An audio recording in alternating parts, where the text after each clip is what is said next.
Hello, boys and girls. This is Chadman from the Chadtopia, and we have a rather special thing for you today. I have a discussion with a Battlefield caster from America, otherwise known as Daskro. Good evening, Daskro. Good evening. Glad to be here. Yeah, now the reason I dragged poor old Daskro in here, kicking and screaming, is obviously because of his interest in Battlefield and esports in general. Wanted to have a discussion with him about the Battle Recorder. Now, for those of you who are not aware of what that is, this was a recording system that enabled you to essentially record demos and then go back and do films and all that kind of stuff.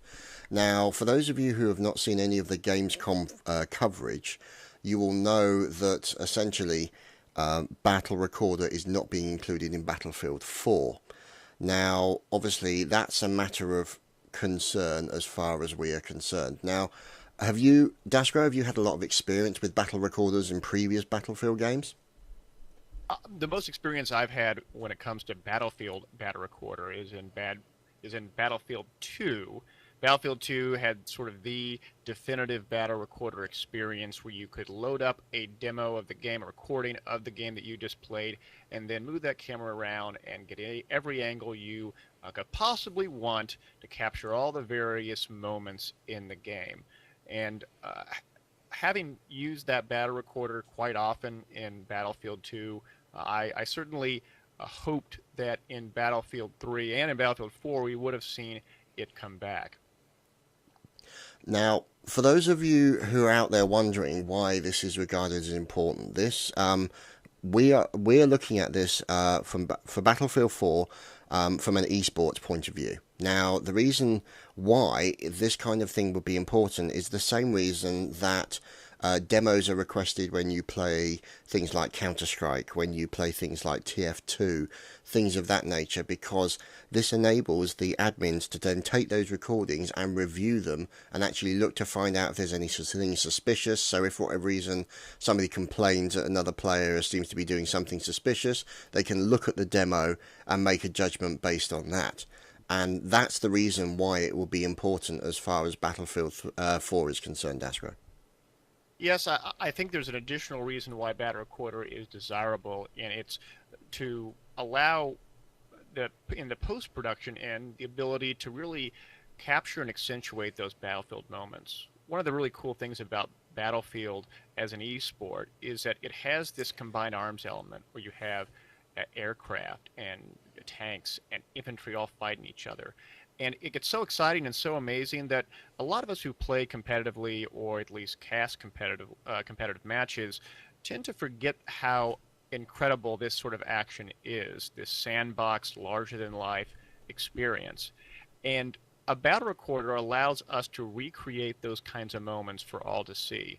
We have these sort of Battlefield moments that get captured online and put on YouTube, people that are running a PVR or running a recording software, and it just through happenstance do they end up recording something that's epic in nature and post it, and then everyone goes wild over it. The potential of having a demo recorder allows us to capture all those moments and record and recreate in the best quality we can those kind of moments and allow people to connect with each other in terms of understanding and appreciating what they're experiencing collectively.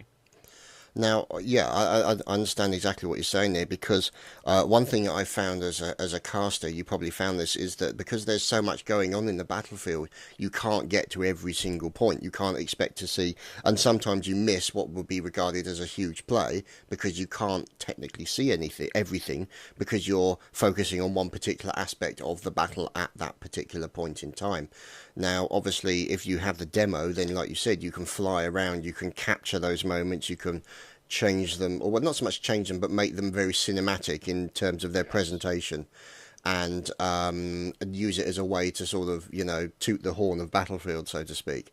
And so that kind of aspect of it is very helpful in giving. I mean, you just have to look at some of the stunt films that they did from Battlefield 2, some of the stunt stuff that they did there. Obviously, they'll be using Battle Recorder and things of that nature. And Yes. it enables them to create these amazing videos of the silliest stunts you could possibly imagine, and they became absolutely huge. I mean, these were so popular, and it made a huge amount of difference to the community and helped kind of grow the community through this kind of shared experience as a result of enjoying the silliness that occurred in that particular those particular films. Yes. And going back to the esports angle, though, it allows us to better identify instances in which there are questions of impropriety. It also allows us to, from a coach perspective, to be able to review matches and understand really what happened in that through a debrief of why a given team won or lost, what positionings were working and not working. Those other elements are very critical, and you can really do that through a very easy to implement demo recorder where you grab that demo and you play it and you can get any angle you want, or you have to manually capture each of the various perspectives of your players, be it through a spectator toolset, which we now have in Battlefield 4 luckily, or having each of the player manually record their perspective. And even then, you're only capturing 50% of perspectives because you're not going to easily be able to get your opponent's perspective. But this is why Battlerecorder it creates so much more flexibility and so much ease of access to this kind of information. Now, obviously, a lot of questions have been asked as a result of that as to why EA and DICE have decided not to implement this particular tool in Battlefield 4.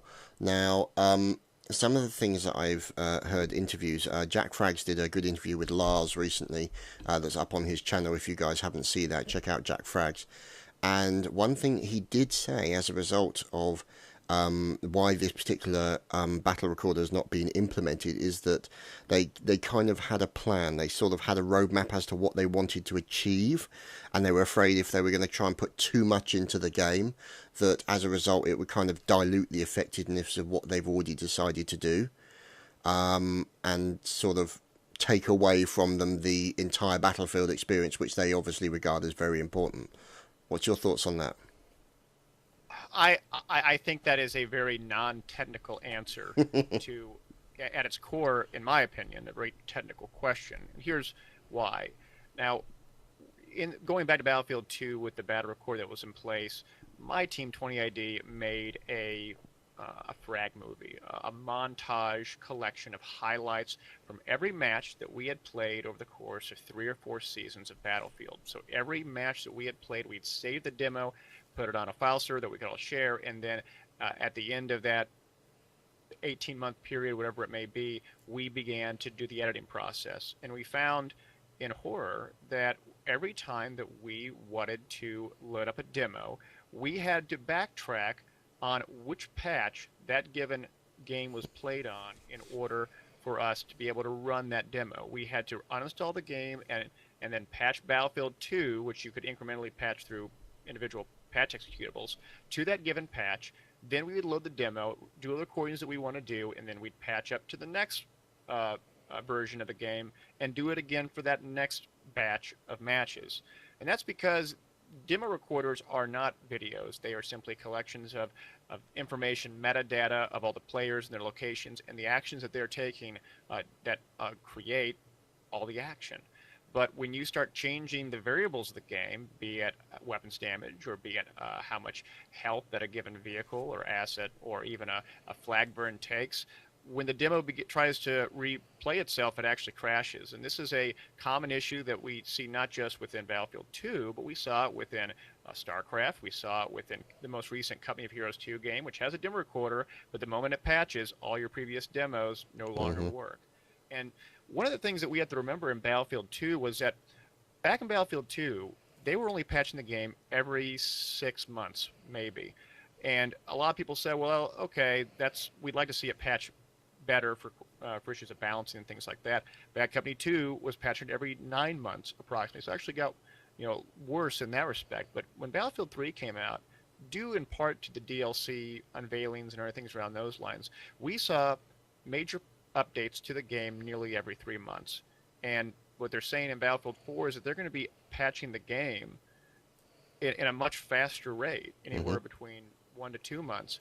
And that technical issue of of being able to reconcile the patches for the given demo, I think, is incredibly difficult from a technical perspective to get around. And I'm not saying it's impossible, but I suspect that the amount of resources that would have been required for them to create this environment that allows everyone to be able to play would have been very difficult. And then I also think that more generally, their policy with no LAN support, which is just to say, in another way, not allowing individual players to have access to the server side executables, Hmm. also means that they likely will never be able to do a a any kind of demo playback capability for individual players, because at its core, a replaying a demo is creating a local server and then having that server read that metadata in that demo file and then recreating all the things that are happening. No different than you were if you were in a multiplayer game and the server was telling you that your enemies that you were playing against were going to a certain point, and you see them on your mini map, because that's what the server's telling you. It's the same concept. I suspect that the licensing issues that they have put in place and their emphasis on cloud, because they don't want to give out those executables, exacerbates this issue Hmm. of being able to give us a Battlerecorder. Now, one thing I did notice that, well, I suppose you could be said that I read into the discussion, or at least I noticed from the discussion that Jack Frags had with Lars, is he said he didn't want to put Battlerecorder into the game as it was being released. But that doesn't necessarily rule out the possibility of it becoming a function later on with either a DLC or later on in the development process, depending on how Battlefield 4 sells. Now, obviously, there are a lot of people out there who will have the doomsayer type attitude. Well, there's no Battlerecorder, so Battlefield's 4 potential and as an esport is essentially dead, which is not technically true, because they've actually addressed that in many ways with the observer mode, which is now coming back into Battlefield 4. And from what we've seen from the live stream, it's a full functioning observer mode that's going to make things a lot better from the point of view of casting and other aspects like that. But do you think that not having the Battlerecorder is actually going to affect the longevity of Battlefield 4 as an esport? I think that it wouldn't hurt if we had it. I would prefer, but I think when we look at popular console esports games that don't have demo recorders in play and their successes, I don't think that it's a one of those requirements that we have to have regardless, or else we're not going to be successful. But I do want to go back to one of the points that you talked about, that in the future a Battlerecorder could be within the cards. And this is some information that I don't talk about that much, and many people don't talk about that much, because it's sort of going into the hacking the game sort of realm. But in Battlefield 3, levelbf.com worked with some other modders and created their own version of spectator tools on their own. It was basically just a free cam, and you watch my videos. I use it a lot. Yeah. But we didn't just create free cam. The other thing that we created in this was we created a web-based 2D minimap that was literally pulling metadata from the clients as the data came in, and then transposing all of that information into actual little figures, like notating what commander mode looks like. Yeah. So we were doing it on a website, real time, using an HTML5. And it worked out just fine. But that wasn't only the data that we were able to find. There were a bunch of things that we found within the code that were not necessarily functional, but they were present, that indicated that they actually got pretty far into a spectator mode within Battlefield 3, and they also got pretty far into a Battlerecorder within Battlefield 3. There were dozens of commands in place that described how many spectators were watching the game, what the locations of the spectators were. There were different demo recording commands that were also in play. Now, none of these were functional because they were embedded within the code that was never cleaned up, and that led a lot of us to speculate of, well, how far did they really get into this before they were told to stop because of budget issues or because of resource issues, Hmm. and then further, is this Battlerecorder code still in Battlefield 4. This is pure speculation, guys. Yeah, of course. There's no evidence to back this up for Battlefield 4, but it's almost like they were trying, but then something went awry, and perhaps we'll never know for years to come what was the reason for it. I personally suspect that in Battlefield 3, it had a lot more to do with the fact that current generation consoles probably couldn't handle it. Yeah. That's my guess, and that's always a constraint, guys, when you talk about a multi-platform game. But it does beg the question of really how far they got into it, and if it's in the cards in the future. I most certainly hope it is, and I think it would only help Battlefield esports in the future, but we're just going to have to see. Yeah, I mean, one thing that it would definitely help with, because if leagues are going to be watching certain things, then you're going to have an observer on there just as an admin who will be trying to Yeah. watch everything, which obviously will be circumvented by having the battle recorder because you just have the recording. So if anything, Yes. there's going to be more work required by league and competition admins in order to ensure that there is no cheating. And obviously, with the change that they did in Battlefield 3 to move over to client-side hit detection and things of that nature, it means that it could make things a little bit, not so much, it could increase some of the leagues and competitions' overheads when it comes to having to employ more admins to ensure that people don't buck the system, so to speak. I agree with that. The client-side hit detection in Battlefield 3 has always been a contentious issue, especially when you have large ping disparities. In North America, we have a running joke about South American teams, which is when they're playing against better North American players, they'll always switch to 870 slugs because they know that with the ping disparity, 870 slugs can be one-hit kills, and due to how the client-side hit detection operates, it gives them an advantage. Now, I'm not hating on the South American teams by saying that. That's just one of the things that is kind of a funny aspect about North America and South American Battlefield esports. But it's client-side detection is a big deal, and I'd love to see server-side hit detection, to be honest. Hmm. In fact, I'd love to see that before Battlerecorder, not to derail this Yeah, yeah, conversation. yeah, of course, yeah. But I think that Battlerecorder provides a very good role in this, and I think it's hard for me to expect the leagues and other ladders, unless you're talking about the most well-staffed ones out there, Hmm. to have literally a referee on in the map playing in a match at any given time, and even then, that referee is not going to catch everything. Exactly. Because even if it's a 5v5, which is probably the smallest game mode we'll end up seeing in Battlefield, and I think that personally, a larger game mode and team size that accommodates vehicles is a better idea.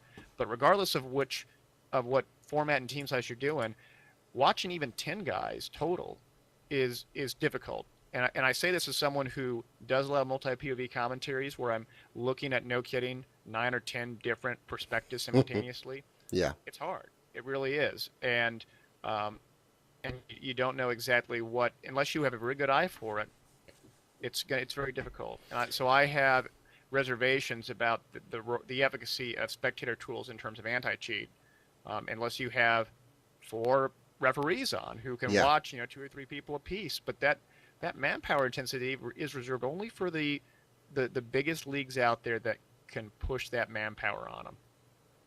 Yeah, absolutely. I mean, that's the likes of the ESL in Europe and MLG and all that kind of Yes. stuff. These are the leagues that have the financial backing to allow them to do that. But I mean, I have to say I am very much looking forward to Battlefield 4. I think it's going to be a improvement. There are some aspects of it that I'd like to see some of the options for servers to be able to switch certain aspects off for the Yes. professional players, so that they don't have to. So if need be, they can switch off Levolution because they don't need it, or they can switch off the weather effect because it'll just get in the way, things of that nature. But I have to say that I think it's going to be an improvement on the previous version, to the point where it will just definitely, I think, start to take off as far as an esports concerned. It's got the potential to do it, I think. Yes, as I think, as long as people find it to be a fun, entertaining, engaging, replayable game, both in the casual play, but also in the competitive play, we will have at least the bare minimum set of tools needed to facilitate a successful growth strategy for Battlefield esports with the spectator tools and the server configurations and so on and so forth. But Battlerecorder would be a tremendous addition to this A cherry because on the cake. I firmly believe that if if a casual player, be it Battlefield or otherwise, were to experience the kind of action that we see in competitive Battlefield, especially when there's vehicles involved, if you could get them a Battlerecorder and just have them be a ghost or a fly on the wall, so to speak, they'll find it to be quite incredible.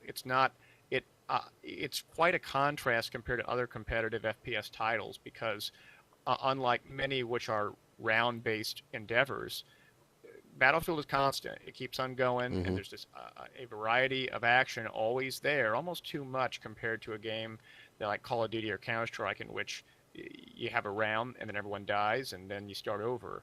It's very different for Battlefield, and that's in that respect, I believe that people will enjoy it if they have the opportunity to even watch it. And I think that's what's so core here is that Battlerecorder is another way to experience it, and Spectator Tools does it as well. But I'm all about giving people as many options as they can to experience the battle.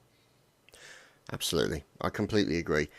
Thank you very much for taking the time to have this discussion with us, Daskro. I really appreciate you coming here and joining us. Is there any any shout outs, anything you'd like to say before we come to a close?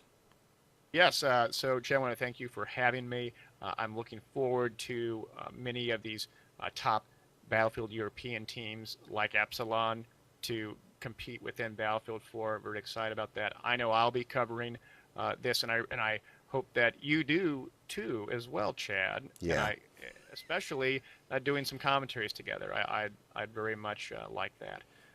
Definitely, without a doubt. I'm looking forward to that. I do enjoy it. It kind of broke my heart a little bit not being able to shoutcast Battlefield 3 because of the sheer intensity. I still enjoy playing it even now, even this many years later. I mean, and take in mind, before I had free cam, the only way that I was able to do shoutcast was I literally had to ask the players just to give me their raw footage, and then I had to edit it and things like that, just so I get it to a state in which I could begin to do commentary over it. So it's been so overwhelming in terms of the barriers to entry for Battlefield 3. Do anything even as relatively easy as shoutcasting, which a lot of us take for granted when we think of Counter-Strike or Call of Duty, but in this, it's been very difficult. So I'm looking forward to Battlefield 4 for these reasons and then some. Indeed. Now, if people want to check out your channel and subscribe to your YouTube content, where can they find you? Yes, you can find me on youtube.com/Daskro. It's Daskro. In fact, you can find me on all the various social media sites. I'm on Twitter at Daskro. I'm on Facebook at Daskro. I'm on Twitch.tv, Daskro. You can find me all there, and I look forward to all you checking out my content. I think you'll enjoy it if you like esports. Definitely. Definitely. Thank you very much, Daskro. Appreciate you taking the time, and thanks for listening, everyone, and we'll see you again soon. Take care.